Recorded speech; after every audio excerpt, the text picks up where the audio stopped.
Rise up!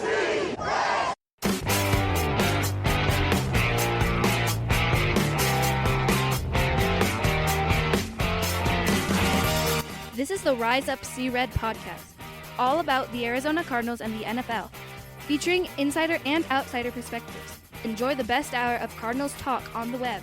Now here are your hosts, Jess Root and Seth Cox.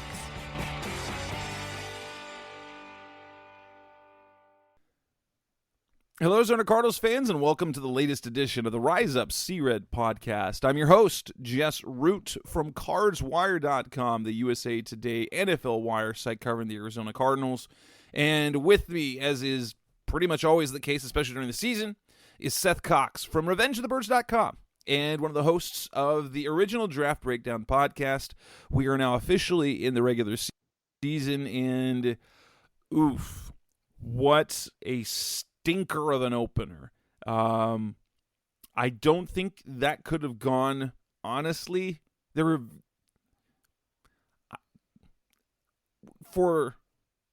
Aside from losing players to injury, I don't know if they could have had a worse scenario for how things played out in week one.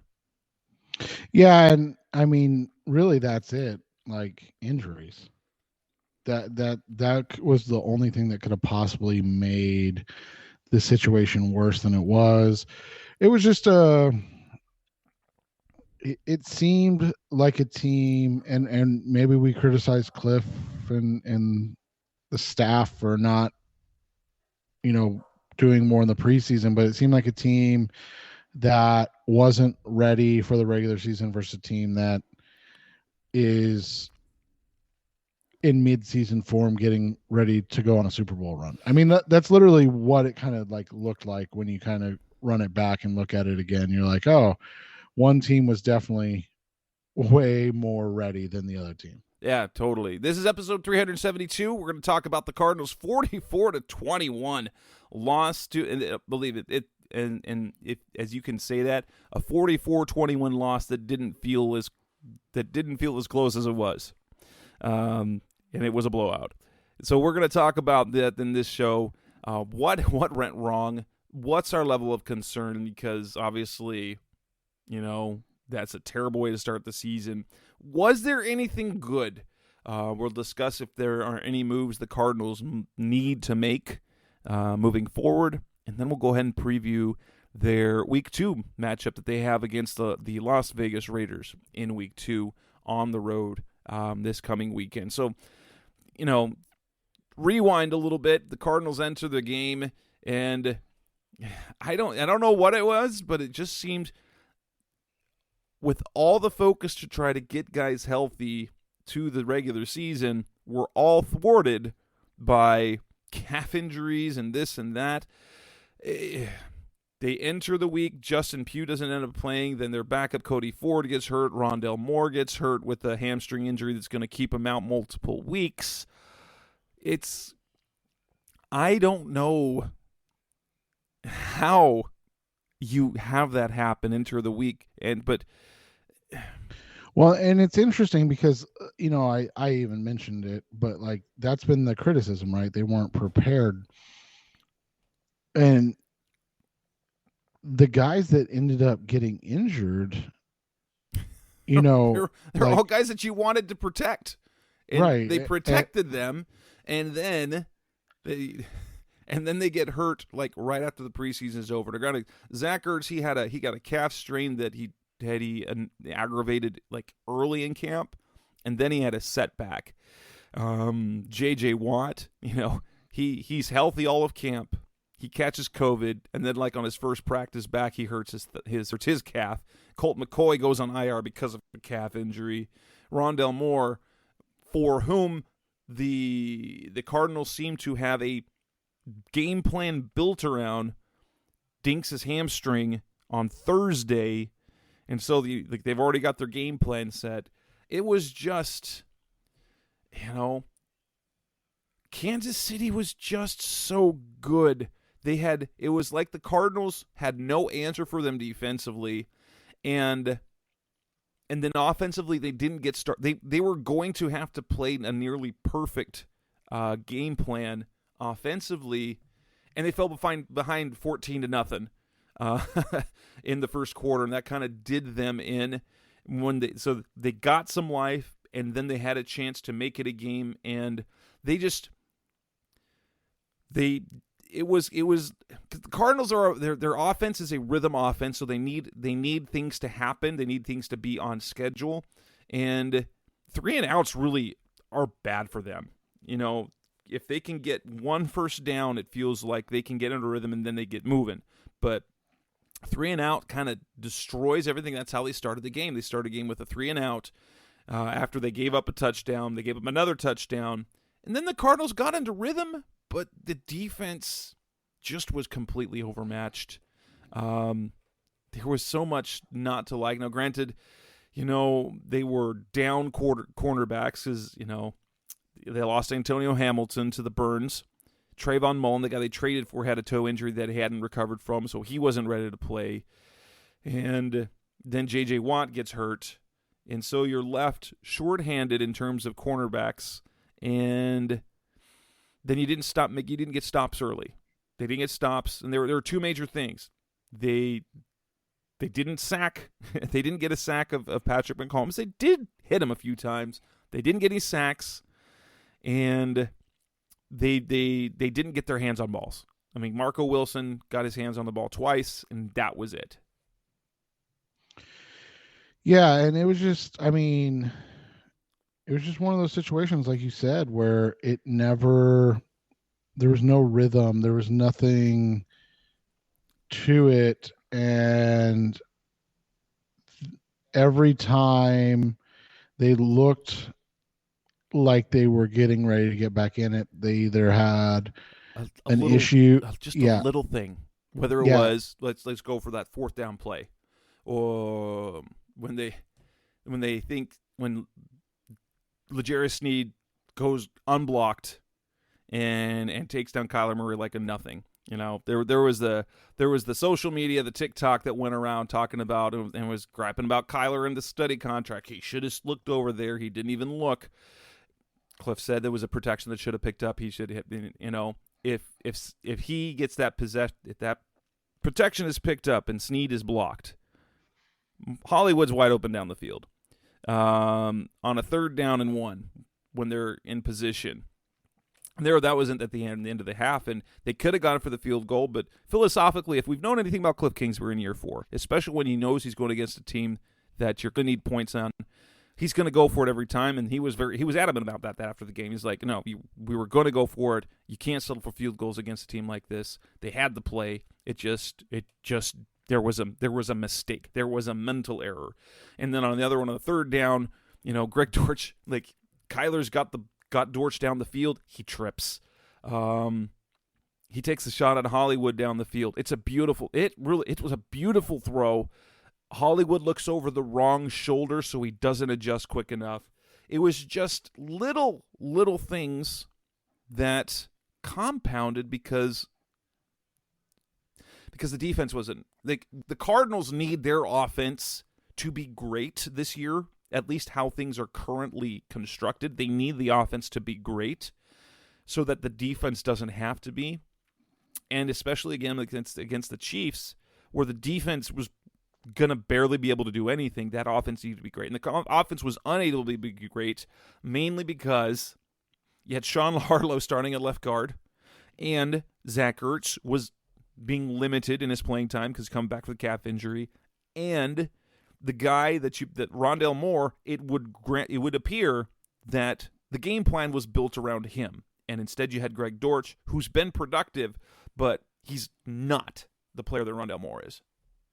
Yeah, and we just saw it. I mean, and our buddy Sully Chiefs made fun of it. I mean, he did. He's like, it's interesting to go in with an offensive game plan of Greg Dortch to beat the Chiefs, and what did you get? Like you said, you ended up with what happened. And Dortch didn't play bad, but you can just see he lacks the juice that a guy. Like, you look at his testing numbers, Quickness, he has in spades. Breakaway speed, he doesn't have. Right. And so, like, he just wasn't able to, he just was never able to create problems for the defense that caused them to,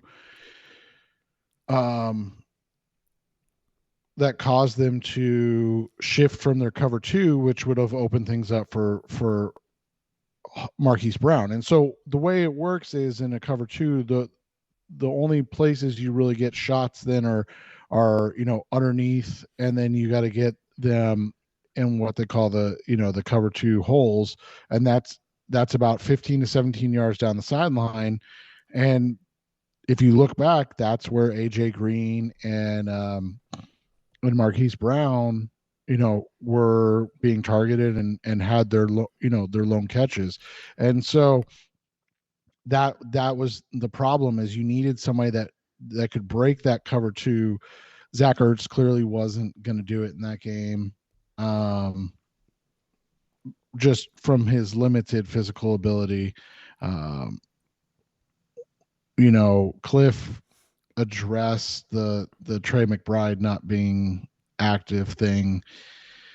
I have other theories that we can get into later, but when you don't have that middle of the field option, and then all of a sudden you don't have the guy, like you said, that you kind of built the game plan around in Rondale Moore, and you're instead going with a guy that's probably, maybe 60% of what Rondale Moore can give you, it becomes an issue. And you saw what the issue was. And like you said, they were just never able to get it going. And I thought they got into a better rhythm in the second half and obviously played a little bit better offensively. But that's, like you said, that's going to be the big thing, is that they can't get down and have to make up that much ground, especially when they are shorthanded. And the other thing is, you see, as we saw down the stretch last year, just how much that the defense relies on J.J. Watt. And that's kind of a scary proposition. I mean, obviously, when you sign a guy to the amount of money that the Cardinals did, you are counting on him. I mean, you're building a defense kind of around him, because that's kind of what you do with an intact player. But that defense is something, especially the interior, it is just a different animal when JJ isn't there. And it really is. And they just have no juice. I mean, that's just the best way to put it. And they're a bunch of almost. Like, the Cardinals hit Patrick Mahomes, I think, 6 times. And they almost had guys, they almost had guys at the line of scrimmage. And those almost, especially, you can't do almost against the Chiefs. No, but that's also the thing, man. I mean, you look at it, like 70 snaps, 44 passes, and you only hit him 7 times, and you only hurry him, 13 times. So literally on 60% of his passes, he had no pressure. And then all of a sudden, your inability to cover comes into play as well, right? Because all of a sudden, now you're asking average to maybe below average corners to cover for 4+ seconds, and that's just a recipe for disaster.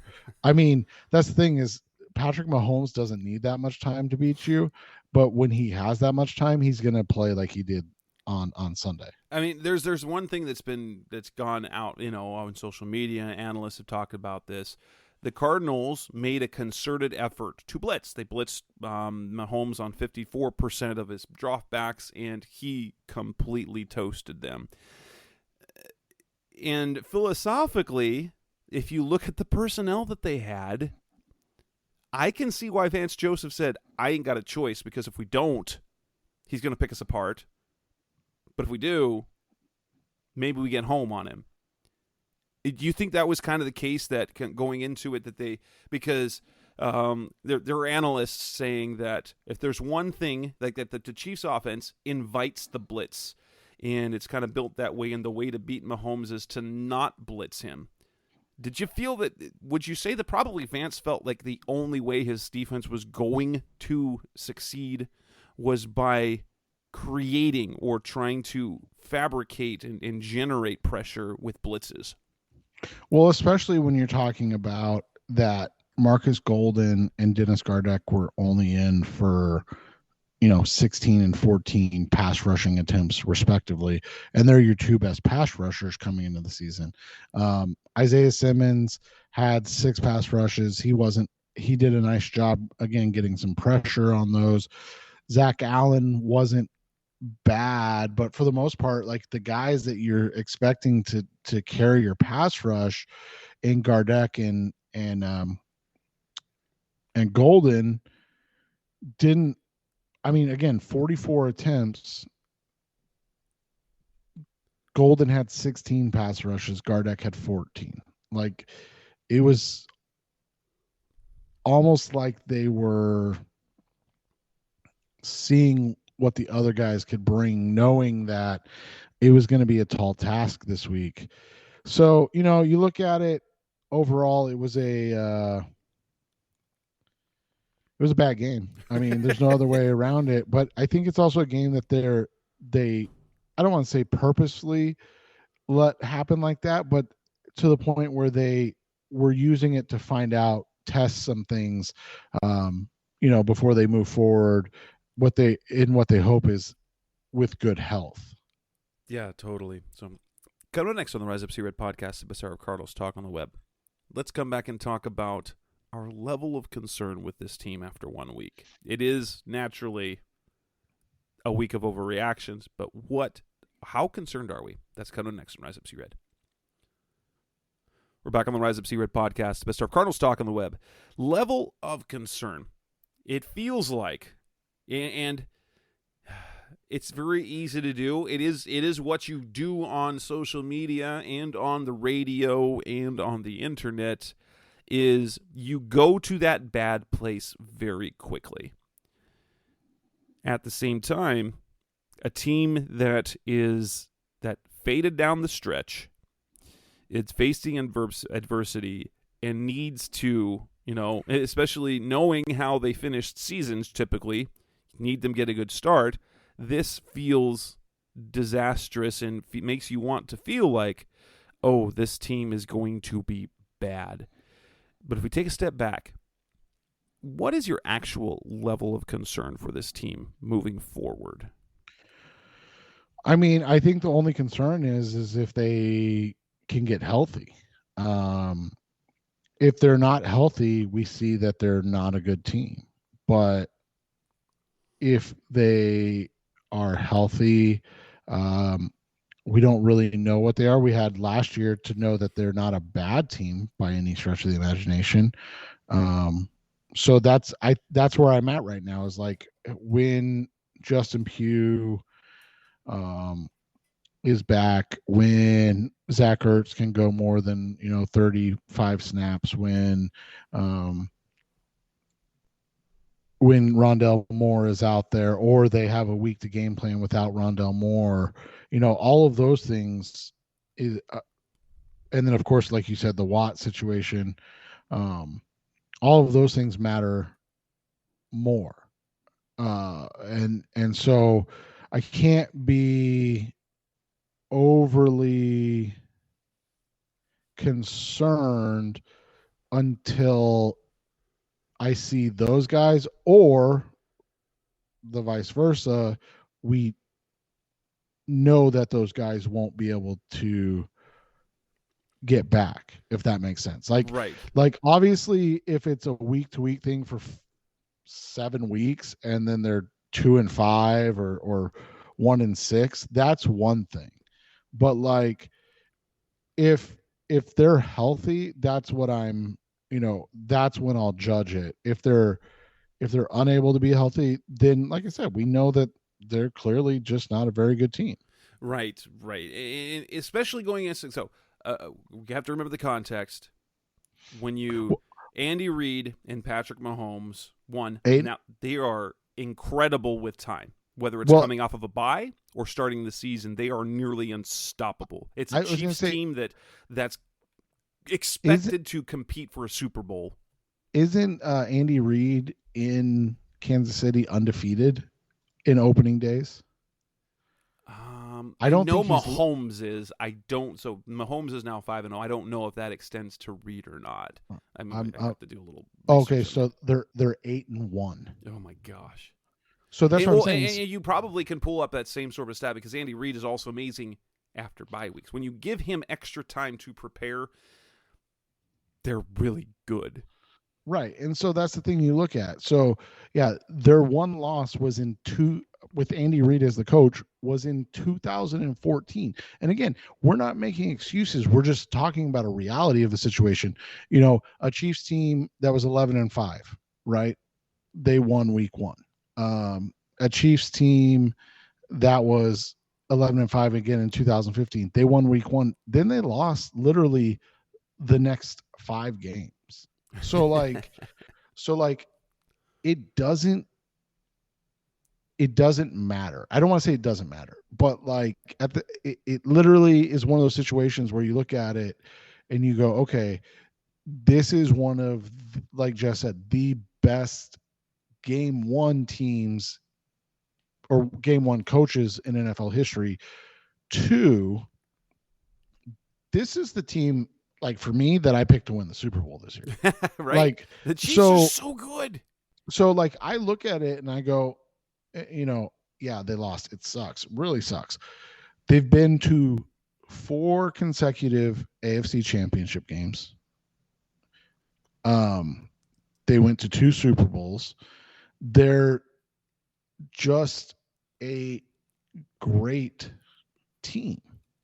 And when you have a Hall of Fame coach and quarterback, I don't want to say they're the New England Patriots now, but because they haven't won enough Super Bowls, but like they're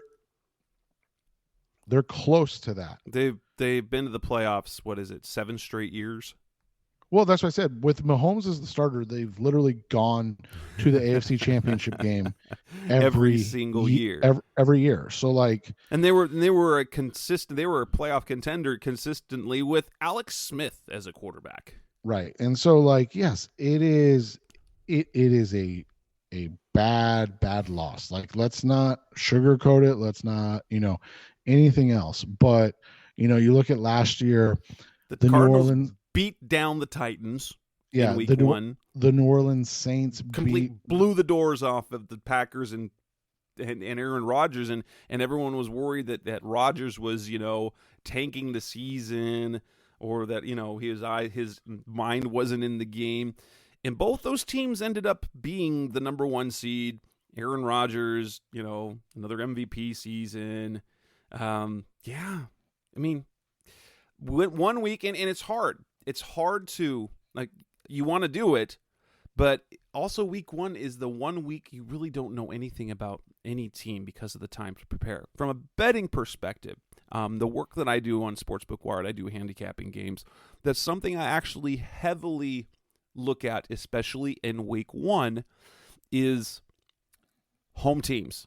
Whether it's week 1, week 2, home openers give something extra to the home team. Look at what happened to the Bears. The Bears beating the 49ers, even though they had 204 yards of offense, they still managed to beat the 49ers. They had a little extra. Granted, I'm fading the Niners a lot this year. Seattle against Denver. I didn't believe, and I should have thought about that. I should have figured that they would be tougher against the Broncos and Russell Wilson in that opener. You look at Minnesota against Aaron Rodgers and the Packers. Do we really think that the Packers, that the Vikings are going to be what they did to the Packers for the rest of the year? I think we all know that's probably not going to be the case. They have the talent to do it, but they do have a very inconsistent. They've got a quarterback who's good, but is he good? And so you look at some of these wins across the NFL, and week 1 and week 2 do bring about the most, I believe, aberrations in terms of big picture. Well, and we haven't even talked about it. Look at how bad the Rams looked. Oh my gosh, yes, they were atrocious. That's another reason why the level of concern isn't that high. The NFC West, the only team that won was Seattle, and even though they won, no one's worried about Seattle winning that division. Right. And so even with the one win. Yeah, and you look at it, so like you look at it, you chalk it up, it's 1 week. Now, obviously the concern becomes they have to play better this week, which we'll get to, but they also have to show that they're a team that can play better. And that's just kind of where you're at right now. I mean, I don't know how else to put it other than, yes, the loss was disappointing, but it also is 1 week in a 17-game season where you now looks like playing one of the higher question marked divisions in the NFL. All right, coming up next on the Rise Up See Red podcast, special Cardinals talk on the web. Was there anything good to take away from that game? If anything, what are the silver linings, the bright spots? That's coming up next on Rise Up See Red. You're back on the Rise Up See Red podcast, special Cardinals talk on the web. It's hard to think that there was anything good out of that game, but I feel like there were some silver linings. And I think if there was one thing, and maybe it kind of connects to what we were suggesting, is that they kind of knew, it wasn't mailed in, but it was kind of understood, this is going to be the Cardinals we have seen from in years past, whether it's Kyler, especially getting down early, there's pressing. There's one thing, I did not get the feeling that the Cardinals pressed at all. They weren't successful, but had a couple of plays gone their way, they would have put themselves back in the game. And oftentimes when they fall behind like that, things steamroll and it feels like they go into bad decisions. The Cardinals didn't turn the ball over at all, and that is what you normally see. If a team gets down a couple of scores, they're going to press and they're going to turn the ball over. And they didn't do that. So I think if there's one thing, the composure that they had despite the situation was encouraging to me. And I thought, despite everything, I thought Kyler had a pretty dang good game, how he managed things and actually how he played. He was a bright spot to me. Yeah, I don't think there's any, I thought Kyler did a nice job. So we can break this down offense and defense, even though it doesn't seem, like you said, like there's a lot of positives. I thought Kyler did a nice job. I was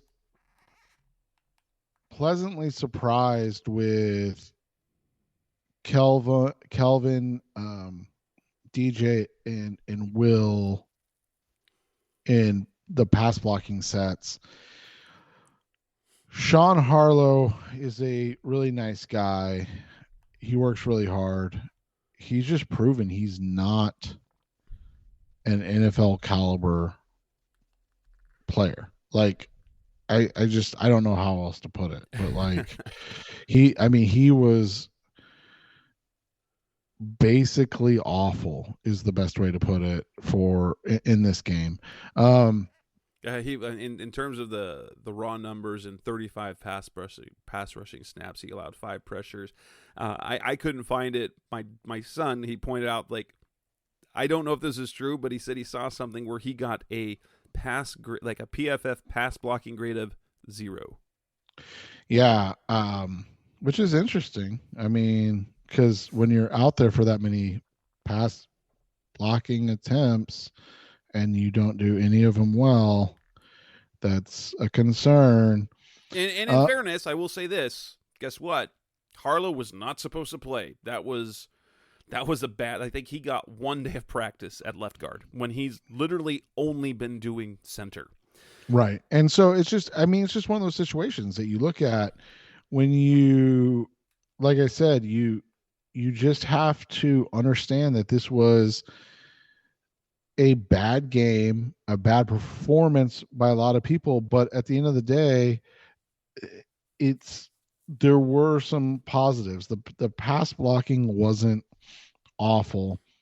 They just had they had mistakes in their they didn't have a ton of for most of the line. They weren't beaten in their pass block sets. They had mistakes in protection. Yeah, and then you add into the fact that they had, like you said, there were 3 or 4 plays that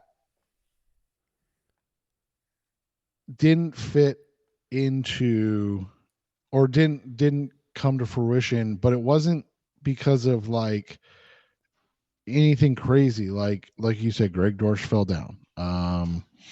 You had the wrong shoulder. Right, Greg Dortch dropped a tough pass, but one that in a game like that you need him to complete. And so, like, you look at it from that perspective, it's not too bad. I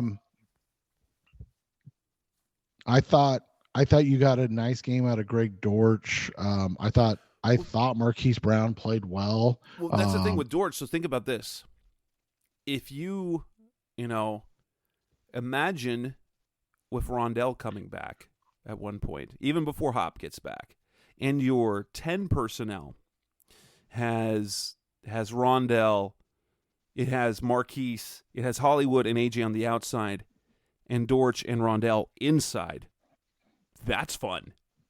And then you add in Hopkins, and then you can then sort of make Dortch the gadget guy, what literally how Rondell Moore was used last year. That's what you got, Dortch, and so that becomes very, very interestingly fun. Yeah, and it just, like I said, it was disappointing that it happened on a Wednesday and then all of a sudden on Thursday. And I know people will be like, well, why didn't they just change the game plan? But it's like, well, you've gone pretty much all training camp.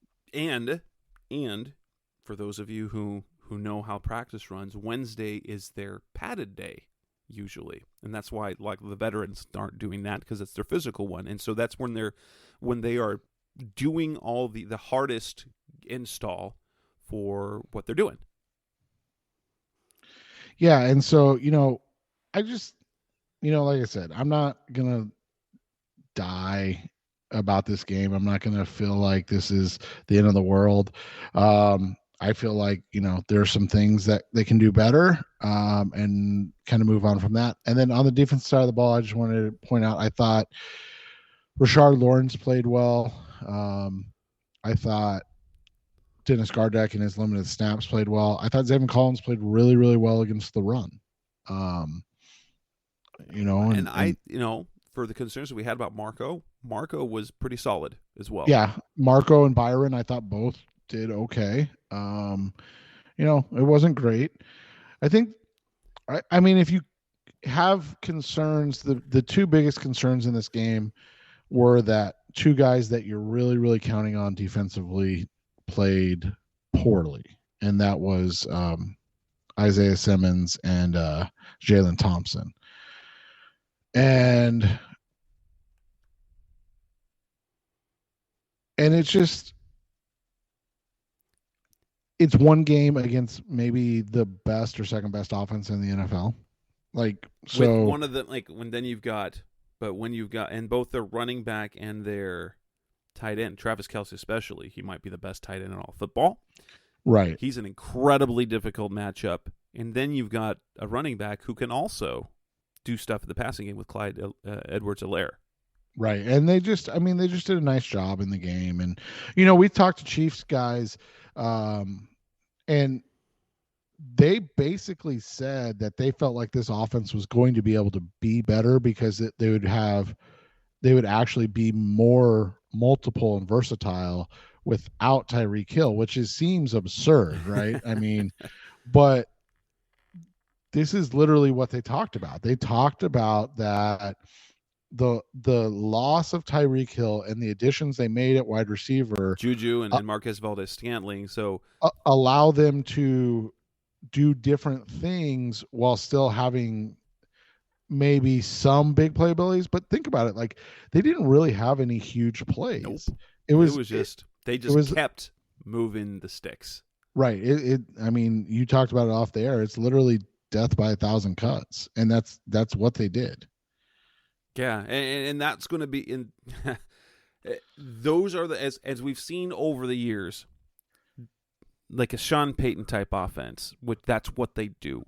That is very hard to defend because then, even though a lot of defenses want to make opposing offenses go down the field, 10, 15 plays because it's more opportunity to make a mistake. The problem is the way the Chiefs scheme things. There's always somebody open. It's because they have all the weapons they have. Sure, they're not as explosive without Tyreek, but when you improve significantly, think about who's getting snaps this year at receiver. So instead of Demarcus Robinson and Sammy Watkins, now you have Juju Smith-Schuster. Or Byron Pringle. You've got Juju, and you've got Marquez Valdez-Scantling. Juju is a very, very good player. Very good player. And he gives them, my goodness, especially, so they basically, they can attack you at any point of the field, and you have a legitimate weapon at any level of the defense. Well, and here's the thing that you look at, and we can leave our discussion on the Chiefs game after this, but the way you beat the Chiefs is how you beat Tom Brady back in the day. You have to be able to get to him, Patrick Mahomes, with 4 rushers. And we talked about it early. They had to blitz because they didn't have one guy, let alone 4 guys that could get to Patrick Mahomes. And so when you do that, like you said, you're going to have free guys, especially if you are not getting consistent pressure. And like I said, 60% of the dropbacks, they didn't even get a hurry. Yeah. So when you're dropping back and only 4 out of 10 you're even getting a pressure, like that's just you're going to lose no matter who the quarterback is, but you're especially going to lose if it's a guy that's on pace to be one of the 5 greatest quarterbacks ever. Coming up next from the Rise of C-Red podcast, Special Cardinals Talk on the Web, we move past the Chiefs game. What moves do they need to make? What moves do they need to do? What do they need to change to set things straight? That's coming up next on Rise of C-Red. We're back on the Rise of C-Red podcast, Special Cardinals Talk on the Web. And, injuries all over the place. They have injury at guard, so they were missing Justin Pugh. They only got a half a game out of Zach Ertz. They're missing J.J. Watt. They're missing Trayvon Mullen. They're missing Antonio Hamilton.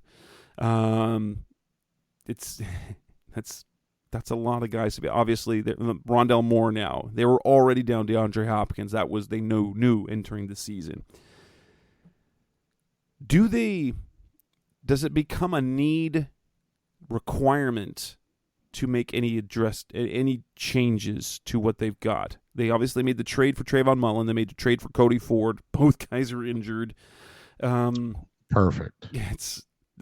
What can you do? What can you do? People keep pointing to the defensive line and to cornerback. How essential are moves at those positions?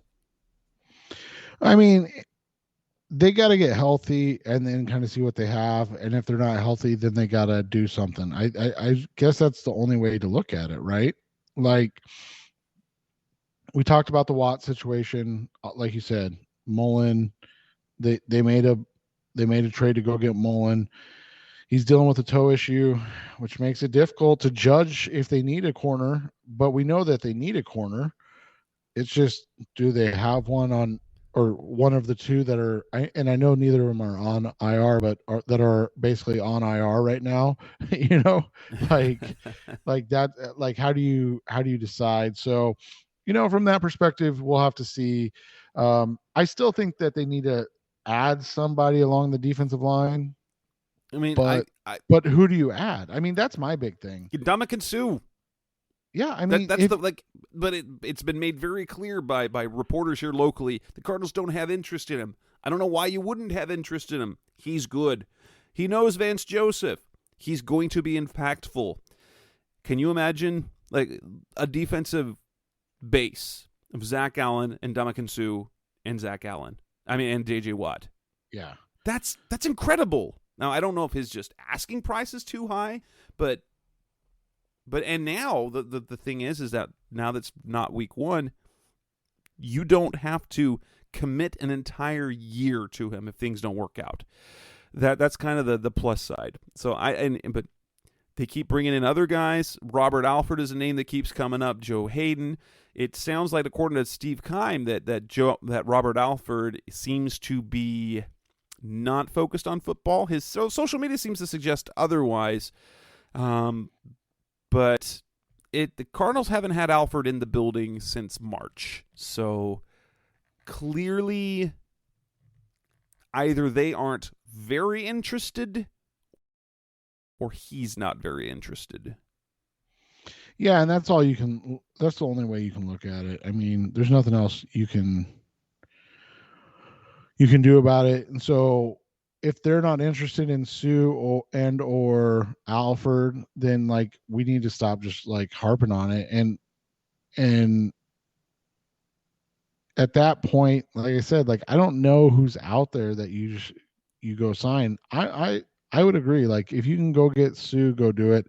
I don't know if Alford is the answer because he's obviously dealt with injuries. And I would assume that's what we're, as fans, wanting to avoid now, right? Right. He does have the advantage of the fact, one, he knows the defense, and when he's been on the field, he's been quite effective. Correct. So that's at least we've seen that. We saw that last year. We saw it in training camp. He looked like the best defensive back they had. But then when he played last year, he was sort of the glue of that defensive backfield. His consistently solid play really was critical to their pass defense for much of the year. And so I get why he would make sense. The cornerback market out there, thin. They're old and thin. It's one of the two options. You're either going to be old, and at least Alford being old has knowledge of their defense. Anyone else you bring in has to learn it. Yeah, and so I mean, I get it from that perspective, but let's see, obviously, like I said, let's see what Mullen has in Antonio Hamilton before you give up on them. And I think that's kind of where it's at right now. Like, I'm not just, ready to, like I said, just give up and be like, all right, we got to go sign whoever. The defense line thing, I mean, we've been talking about it forever.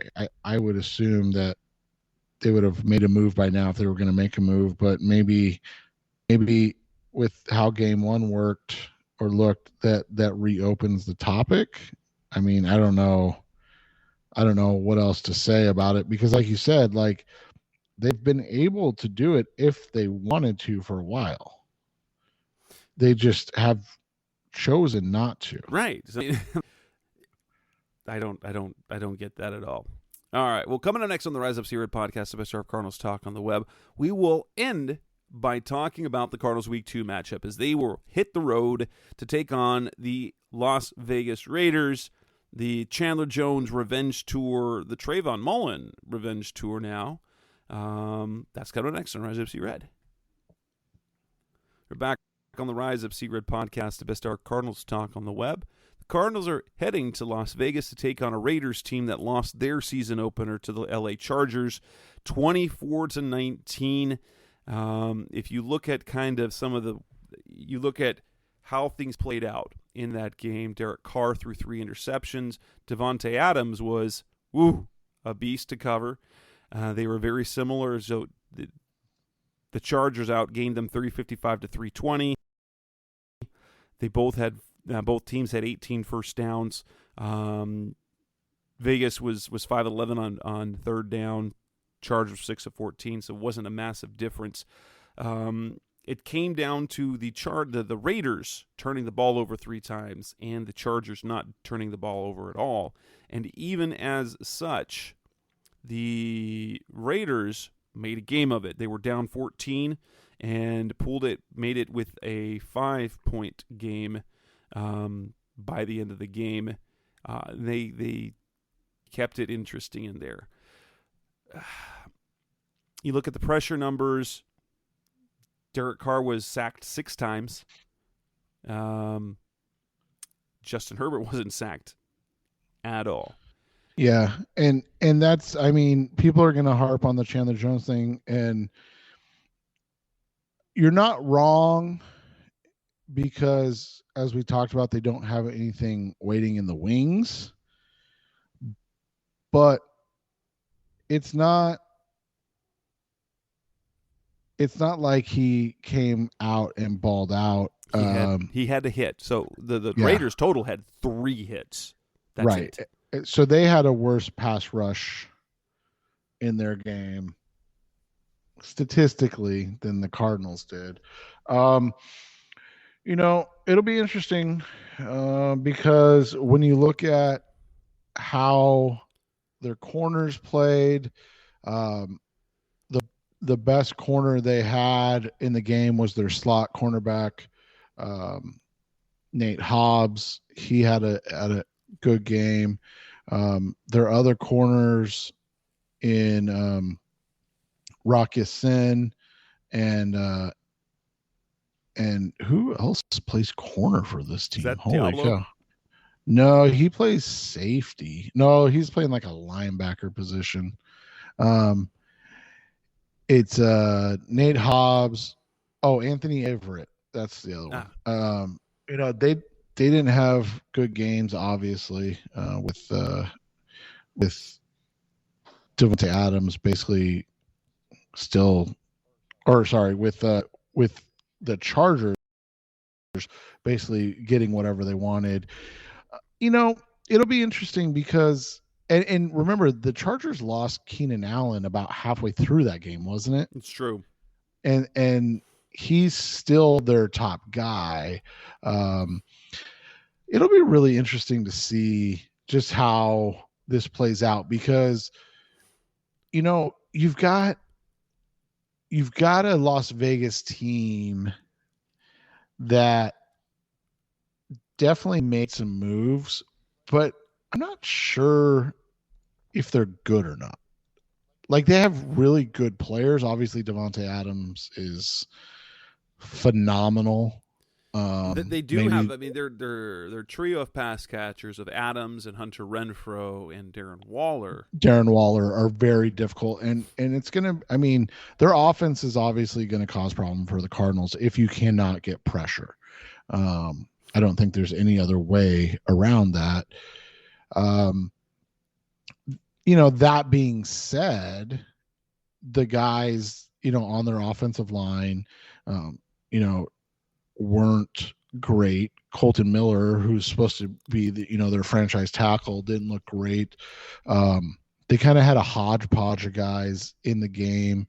Their center was their strong point, but it's not like the Cardinals pass rush comes from up the middle, right? So it'll be interesting to watch because I feel like outside of their pass catchers, which is going to basically be advantage most teams the Cardinals play at this point, right? Like, wouldn't we say right now, like, we're going to be like, oh, the Rams are going to have the advantage. Oh, other teams are going to have an advantage right now. Just from a matchup standpoint, it'll come down to if the Cardinals can get consistent pressure on Derek Carr, because we saw in week 1, if he's pressured, Carr will make mistakes. He's prone to mistakes, and he made quite a few mistakes in that game. Like Jess said, he had 3 interceptions. You look at his passing chart in the game, it wasn't great. He was less than 60% completions. Like you said, he was sacked a bunch. It'll be interesting to see how they can get after and generate pressure on Carr at this point, because I think you would agree that that's probably the only way that you can slow down the Raiders offense. And if you do that, you give your offense a break and you give yourself a chance to be successful in this game. But I mean, the Raiders didn't even try to run the ball much. I think they had something like, what did they have? 13 rushing attempts. Yeah. And they ran the ball well. Don't get me wrong. They 13 carries for 64 yards is not bad, but so they had 3 interceptions. They fumbled the ball 3 times. They recovered all of them. But like, you look at this team and they're not the level that the Chiefs are, which is, stating the obvious. And so I think it's a better representation of where the Cardinals are as a team in this season, and will give us a better idea of if this is a team that had a one-off bad game, or if this is a team that you really, really need to be concerned about for the season. Right. And what we want to hopefully Mullen is healthy enough to play.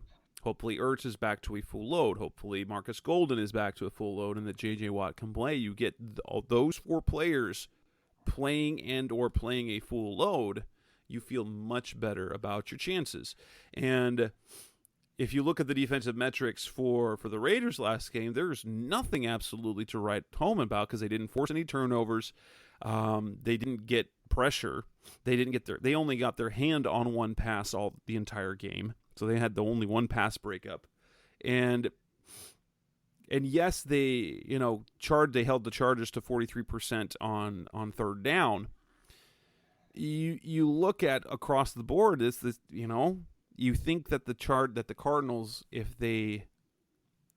because the Chargers offense, the Raiders offense, as dangerous as it is not. It is not the Chiefs offense, not nearly as consistent. They are dangerous, but they're not nearly as consistent as the Chiefs are. It's just ridiculous how well oiled that Chiefs offense looked, and that was not the case for the Raiders last week. Although I do worry, being their home opener, that they'll have a little extra juice that way. But that said, the Cardinals tackles played well, so the tandem of Chandler Jones and Max Crosby is going to be mitigated a little bit. Though you'll have to say that duo is better than the duo of Carlos Dunlap and Frank Clark for the Chiefs. Yeah, definitely, and they'll offer a different challenge, but I think their defense, they also don't have a Chris Jones in the middle. Right. I think their defense is worse. They do have like you said, a better pass rush unit, but they didn't do a great job against the Chargers. And that's not to say that the Chargers don't have a good pass blocking unit themselves. When you look at it, they have a good group. It's just that I think it'll be interesting to see what Chandler has left. How much Chandler has left. I'm sure in this game he'll have a little more, right? I'm sure he will. But overall, I'm not nearly as concerned about this game as I was in the Chiefs game. Yeah. if we're going to make a prediction, what are you thinking? What are you thinking for this game? It's just so hard to tell right now because, it's Tuesday. We don't have an injury report till tomorrow. We're not getting really any information on who's going to play. I'm confident in the Cardinals if they're healthy, meaning Watt, Pugh, and Moore can all play. I'm more confident in the Cardinals than if they're not playing. If they're not playing, then I honestly don't even know what to make of this team. Like I don't think that they can win if those three are not on the field. I'm gonna say that's kind of the same boat that we're in. I can't imagine that the Cardinals are going to look that bad again for the second week in a row. They're a more proud team than that. And the Raiders did improve down the stretch. That said, I think it will be a close game. And I'm going to give the Cardinals a 27-24 victory in this one. Yeah, and like I said, if they're healthy, I can see them winning this one 31-23. If they're not healthy, I think it's going to be a tough one. You can see it going like 27-21 the other way. Yeah, either way it could go that way. But if we want to look at the quarterbacks, are we going to get a Kyler Murray who played like he did last week? Can the defense force Derek Carr to make mistakes? He can make mistakes. Derek Carr is another one of those quarterbacks where you're like, he's good, but is he good? He's good. Yeah. But is he great? No, he's not a great quarterback. He's a very good quarterback. Kirk Cousins, he's kind of on that same level, I think. But he is who he is. And there's nothing wrong with that. He's definitely good for that team. His teammates love him. The organization loves him. You can win with him, but Cardinals kind of need this win. And I think we're at the point. I think we need to see them over by the end of week 3. 0-3 is a disaster. Isn't even necessarily a disaster. It's a disaster if they look. It's a disaster if there are things going as badly as it did in week 1. If they lose the next 2 games but look good, I'm cautiously optimistic. But even still, the Cardinals really, for all intents and purposes, need to get one of these next 2 games, preferably 2, because then that means you're winning at home against a division rival. But you don't want to go an 0-2 into facing the Rams in case we know what their ceiling is. We don't want them to get better against the Cardinals. Yeah, and I just actually came across something that one of the starting cornerbacks for the Raiders is actually out for this game. The Averett guy, he was placed on IR with a thumb injury. So that's why they picked up Javelin Guidry. Yeah, I mean, that's the thing. You don't really know until these things come out. And so, yeah, one of their starting corners is out. So we'll see how this goes. I mean, obviously, if Rondell is healthy, it gives the Cardinals an even bigger boost, and that's what you want to see. And hopefully they incorporate Hollywood and AJ Moore this game. Yep. That'd be good. Yep.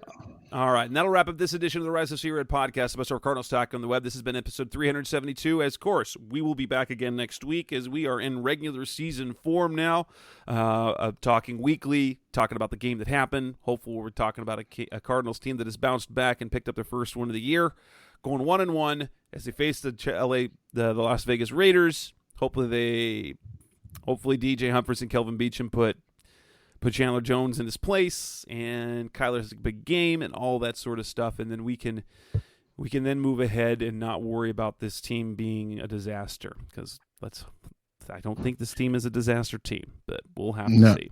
Yeah, that's the goal right now. All right, that's Seth Cox. I'm Jess Root. This is Rise Up C-Red Podcast. Thanks for listening. As always, we'll be back again next week. Thanks for listening to the latest edition of the Rise Up C-Red Podcast.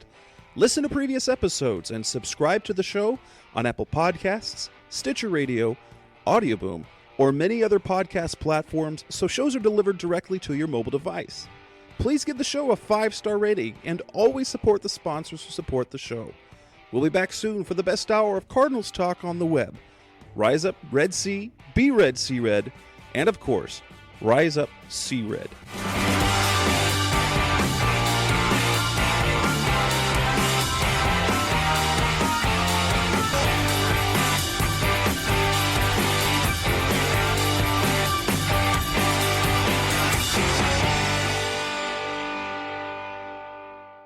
Run!